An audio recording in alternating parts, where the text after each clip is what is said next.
Happy Monday, everybody. I hope you had a good weekend. Now, many of us around the United States are dealing with some extra heat these days, so I hope everybody's doing okay with that. We remain concerned about those in Israel and the Middle East, and we send our good wishes and our prayers there. Today is June 23rd, 2025, and this is your Monday Market Update. As we all know, this changing geopolitical environment, as I've mentioned many times, is one of the major drivers of the market, but let's review the day by day anyway from last week. Markets opened the week last Monday with a solid bounce, buoyed by easing geopolitical tensions and dovish signals from a soft U.S. economic data. After a turbulent prior week, the S&P 500 did regain its footing and it surged back above the 6,000 level in early trading. The primary catalyst for the rally was a lack of escalation in the Israel-Iran conflict over the weekend. Now we know what's changed there since then, but as of last Monday, headlines suggested that Iran was open to re-engaging in nuclear talks, and some reports hinted at diplomatic pressure from U.S. allies like Saudi Arabia on Iran to seek a ceasefire.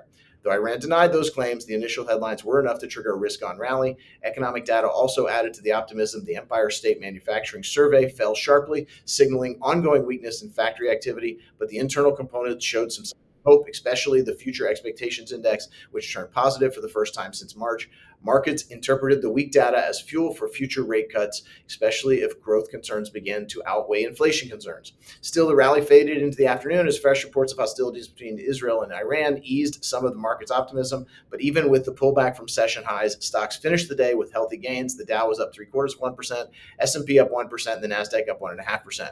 Tuesday brought some renewed pressure as rising geopolitical tensions and disappointing economic data rattled markets. President Trump's abrupt early departure from the G7 summit raised eyebrows and signaled potential shifts in U.S. foreign policy, particularly regarding the Middle East, of course. Traders grew increasingly uneasy about the possibility of U.S. involvement in the escalating Israel-Iran conflict, with Trump warning about taking out Iranian leadership if necessary.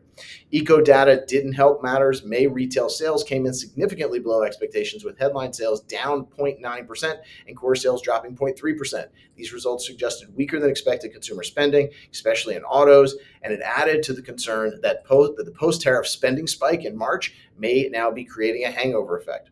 Markets were relatively stable in the morning, but turned decisively lower afternoon as geopolitical headlines escalated. The S&P 500 sliced through 6,000 support level in the afternoon and never recovered, ending the day near its lows. The Dow was down 0.75%, S&P down 0.75%, and the Nasdaq was down 1%.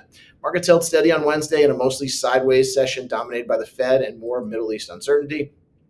Early in the day, stock futures rose modestly as the Israel-Iran conflict remained in a holding pattern. Jobless claims and housing data were mixed. Claims ticked down slightly, but May housing starts plunged nearly 10%, adding to concerns about the impact of tariffs and higher rates. As expected, the Fed left rates unchanged and it maintained its wait-and-see posture. The updated dot plot showed the median forecast still projecting 2 rate cuts into 2025. Although there was a slight hawkish shift under the surface, with fewer Fed members now supporting multiple cuts.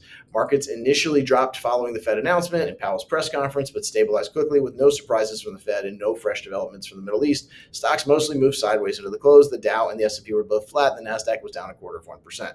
Thursday markets were closed in observance of Juneteenth, so as I've said before, nothing really to report there. Stocks fell on Friday, snapping a relatively calm 2-day stretch as geopolitical anxiety crept back into focus.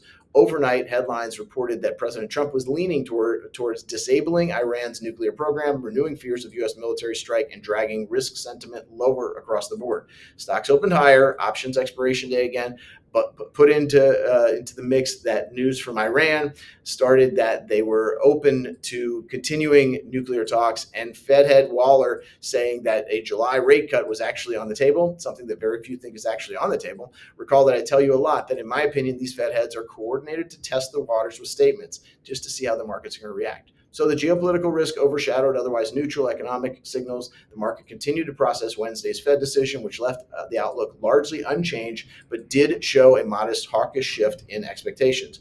By the closing bell, the major indices all ended lower, not because of any new data or policy moves, but because of lingering uncertainty of how the U.S. will handle the increasingly tense situation in the Middle East. For the day, the Dow was up less than 0.1%. The S&P was down 0.25%, and the Nasdaq was down 0.5%. For the week, a mixed bag. The Dow and the Nasdaq were up just 0.25% for the week. The S&P was down 0.25%. And as we know, that was going to be lost in the geopolitical news. And yes, we all know the news from the weekend, but if you were sleeping all weekend and woke up today, you'd never know. Markets are quiet this morning. The day and the week are still young.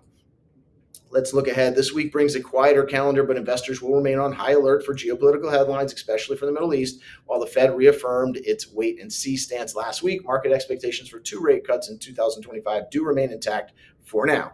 Aside from geopolitics, we'll be watching some other news that is usually big, so we'll see if that pulls its weight. Fed Chair Powell will deliver his semi-annual testimony to Congress tomorrow and Wednesday. I do have to divulge my cynicism with government a bit and wonder if the congressional committees will be able to stay on point, or depending on which side they're on, they will try either a victory lap for Iran or berate the president. Let's hope we can stay on task. Fed Head Parade is back. Waller, Bowman, Barr, Cook, Goolsby, Schmid, Collins, Williams, and Hammock. And of course, that does not include the chair, as I just mentioned. Few earnings, but not so much. We'll have to watch oil. This morning, markets are aware, but short of shrugging it off. Other key data points to watch include PCE inflation reports. Remember, that one is the key for the Fed later this week, and any signals from the White House about military involvement overseas. For now, the markets appear to be walking a tightrope between no news is good news and bad news may arrive any minute. As always, please keep in touch, keep your goals in mind, and try to separate the signal from the noise. We'll talk soon. Have a great week.